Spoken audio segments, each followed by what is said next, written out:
Bienvenue dans cette vidéo qui va vous expliquer comment le livre de Nathaniel Branden m'a aidé à me lancer, à créer mon business et à prendre confiance en moi.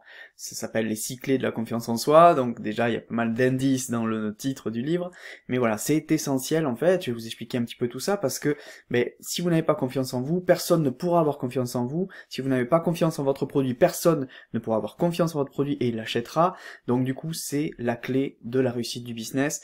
Moi-même j'ai encore des progrès à faire sur la confiance en moi, mais voilà, je travaille tous les jours et je vais vous partager toutes les techniques que je travaille, que j'utilise pour pouvoir améliorer ma confiance en moi grâce notamment à ce livre de Nathaniel Branden.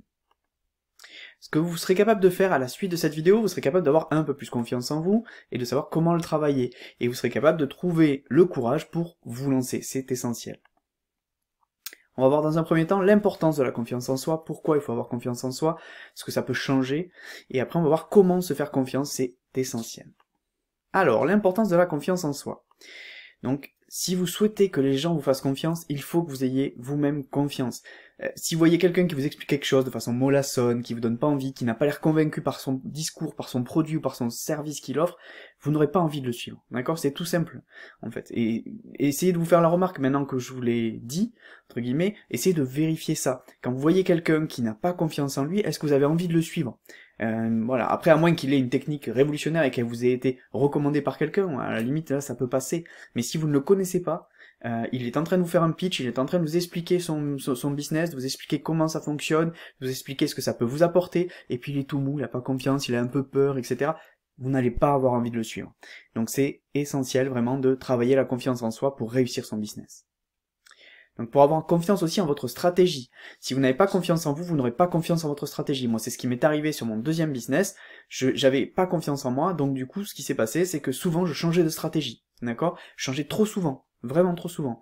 C'est-à-dire que d'une semaine à l'autre, je pouvais me dire, bon allez, ok, je vais plus sur la création de site. Non, finalement, je m'ennuie sur la création de site, donc je vais aller plus sur le référencement naturel, plus sur la publicité AdWords, et du coup, je faisais que zigzaguer. Donc forcément, quand on zigzague, on va beaucoup moins vite, et on va beaucoup moins profondément aussi dans l'apprentissage de ce métier-là, ou dans l'exécution de ce métier-là. Donc c'est essentiel d'avoir confiance en soi pour pouvoir appliquer sa stratégie comme il faut. Pour avancer sans douter aussi. C'est-à-dire ne pas se remettre en question toutes les 3 secondes en disant « mais non, je vais pas y arriver, je vais pas y arriver, je vais pas y arriver ». Alors moi c'est là-dessus que j'ai encore des progrès à faire parce que c'est pas évident toujours de pouvoir me dire « ok, mais c'est sûr, je suis sur la bonne voie, etc. » parce que je suis quelqu'un qui est prudent, quelqu'un qui se remet pas mal en question. Donc du coup, voilà, j'essaie de lutter contre ça justement pour ne pas douter et aller à fond, tester à fond mon idée. Et après si ça marche pas, j'ai le temps de rebondir, je fais autre chose. Mais voilà, je reste sur mon plan A et je vais au bout de mon plan A. J'essaie de pas avoir de plan B, C, D, etc. parce que sinon je vais me disperser et je vais pas aller à fond sur mon plan A et je serai jamais s'il peut vraiment fonctionner ou pas. Et je vous engage vraiment à faire la même chose, donc c'est pour ça que j'ai fait cette vidéo, pour que vous ayez plus confiance en vous, pour que vous puissiez aller au bout de votre projet. Donc pour réussir son projet, tout simplement aussi. C'est-à-dire que si vous voulez aller au bout, si vous voulez avoir la confiance nécessaire pour mener le projet vraiment au bout, vous allez voir qu'il y a beaucoup de gens qui vont laisser tomber en cours de route, parce qu'ils n'ont pas confiance en eux. Ils n'ont pas confiance en eux, ils n'ont pas confiance en leur capacité à mener le projet à bien, ils n'ont pas confiance dans leurs idées, dans leur stratégie, dans leur savoir-faire. Voilà, tout ça c'est essentiel vraiment pour réussir votre projet. Et là on va essayer de travailler ça, et voir comment on peut travailler ça. Donc, comment se faire confiance? Vous êtes là pour ça, maintenant que vous savez à peu près les enjeux qui se cachent derrière la confiance en soi. Donc, comment se faire confiance? On a plusieurs axes. Donc, ne pas se dévaluer, d'accord? Moi, c'était mon problème tout le temps. Je ratais quelque chose, oh mais quel con, oh là là, mais vraiment je suis nul. Ben voilà, j'y allais dur, enfin j'étais vraiment dur avec moi, et j'y allais durement, quoi, vraiment. Et pour moi, en fait, mon cerveau, moi j'avais pas conscience à l'époque, mais mon cerveau, dans ces cas-là, qu'est-ce qu'il fait? Eh ben il se rappelle de, je suis nul, oh je suis con, oh je vaux rien, etc., etc. Donc il se renforce dans cette idée, et forcément la confiance en vous, eh ben elle tombe, d'accord? Donc il faut vraiment ne pas se dévaluer. Vous êtes quelqu'un de bien, c'est pas parce que vous échouez une fois ou parce que vous avez fait une erreur une fois, vous êtes trompé sur quelque chose que vous êtes le dernier des nuls, etc., etc. Il y a un spécialiste, alors je me rappelle plus son nom, mais qui dit que si on arrive à se parler correctement à soi, sans se dévaluer pendant 12 jours, c'est gagné, le mécanisme sera après enclenché dans le mental et on n'aura plus cette logique d'essayer de se dévaluer, de se descendre complètement. Donc voilà. Donc ça, essayez de, pendant 12 jours d'affilée, de vous respecter. Au lieu de dire je suis nul, etc., bon, j'aurais pu faire mieux, mais je vais apprendre et je vais améliorer ce que j'ai fait là, ma procédure ou mon... Voilà, je peux faire mieux. Essayez de faire ça plutôt que de dire je suis con, je suis nul, c'est pas constructif du tout, et votre mental, lui, il s'en rappelle. Donc essayez, dans un premier temps, vraiment de vous concentrer là-dessus, vous dites ok. Et moi ça m'est arrivé au début, je commençais à me dire ah je suis con, non, je suis pas con, j'aurais pu faire mieux et je ferai mieux. Mais là, bon, c'est vrai que j'ai fait une petite erreur, c'est une expérience, je vais apprendre et donc je me reprenais moi-même et j'essayais de reformuler ce que j'avais dit durement envers moi en plus positif derrière, parce que ben, il y a forcément du positif, on apprend des choses. Reconnaître vos qualités, ça aussi c'est essentiel. Si vous n'avez pas conscience de vos qualités, si vous n'avez pas confiance en vos qualités, les gens vont le ressentir quand vous allez leur parler, quand vous allez essayer de leur vendre votre produit. Donc il faut se faire confiance et reconnaître ses qualités. Donc vos qualités, elles sont essentielles. Dans la formation gratuite Trouver une idée de business, on en parle un petit peu de ces qualités, on apprend à les identifier, et il faut en être conscient et en être fier, d'accord? On a des qualités, on a des défauts, on a des points sur lesquels on peut s'améliorer, et c'est bien d'avoir vraiment une marge de progression, donc il ne faut pas s'arrêter à ça, il faut se dire ok, j'ai une marge de progression, je reconnais mes qualités, je sais quels sont mes défauts, c'est une force de connaître ses défauts, mais je reconnais mes qualités, je sais que je suis fort en ça, je sais que je suis à l'écoute, je sais que je suis quelqu'un de pertinent qui rebondit très vite sur les objections des clients, que je peux apporter une forte valeur ajoutée sur tel et tel sujet, je suis conscient de ça et je me le répète quotidiennement, quitte à l'écrire de temps en temps, pour vraiment renforcer cette idée-là. Et rester au top dans son savoir-faire. Donc ça aussi c'est essentiel pour avoir confiance en soi. Si vous vous laissez dépasser en fait techniquement par exemple, ben vous allez perdre confiance en vous. Donc en continuant de vous former continuellement soit sur votre savoir-faire, soit sur l'entrepreneuriat, soit sur plein de sujets, vous pouvez vous former pour rester au top.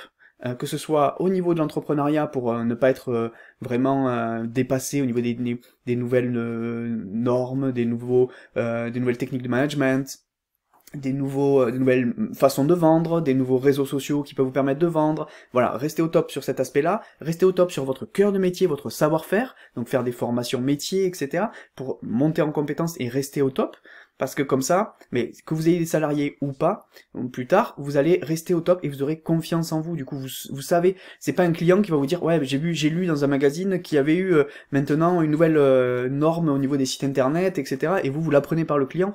Vous n'allez pas avoir confiance en vous, et le client n'aura pas confiance en vous, puisque vous ne serez pas au fait, alors que lui il est au courant, vous n'êtes pas au courant.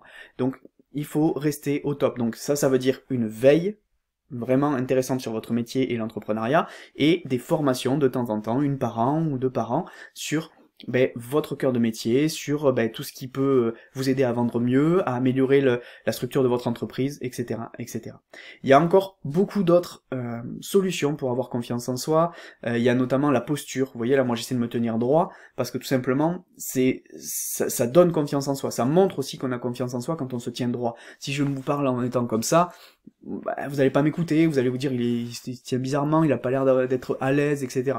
Non, moi je suis droit. Et j'essaie de parler aux gens de façon droite, sans trop bégayer, en étant sûr de moi, parce que justement je veux montrer que j'ai confiance en moi. Et surtout au niveau professionnel, j'ai confiance en moi, donc je veux le montrer, je veux que ça transpire dans mes vidéos, ou dans mes rapports avec les clients, ou quand je fais un entretien avec les prospects, je veux qu'il y ait vraiment un rapport de confiance, et pour que la personne ait confiance en moi, il faut que moi j'ai confiance en moi. Donc c'est pour ça que j'ai travaillé tout ça. Il y a plein d'autres idées encore, j'en parle dans la formation payante qui s'appelle Objectif Liberté, devenir entrepreneur. Je vais beaucoup plus loin dans la confiance en soi, je donne des exercices précis, mais là je voulais vraiment vous donner des indications déjà pour commencer, parce que si vous appliquez ça, si vous essayez de pas vous dévaluer, si vous essayez de reconnaître vos qualités et de rester au top techniquement, déjà vous faites un premier pas vers la confiance en soi. C'est à vous de jouer, donc faites-vous confiance, c'est essentiel. Si vous ne vous faites pas confiance, personne ne vous fera confiance, c'est essentiel. Libérez-vous de ce poids.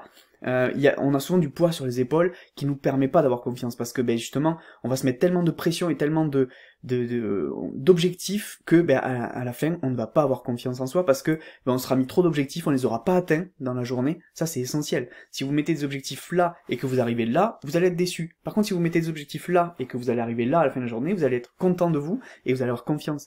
Donc il faut vous libérer de tout ce poids là et essayer d'avoir confiance en vous. Il faut que vous croyiez en vous, c'est essentiel. Si vous ne croyez pas en vous, personne ne croira en vous, personne n'achètera vos produits, vos services, votre offre. Donc c'est essentiel.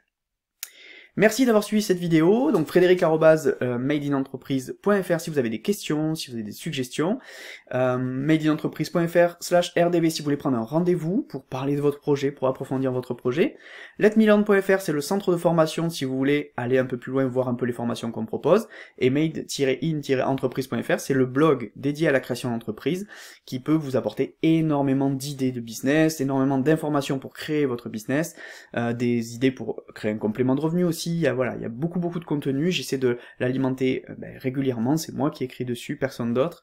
Voilà, donc je vous invite à aller le voir, vous allez voir, c'est super intéressant. Et moi je vous dis à bientôt dans une prochaine vidéo.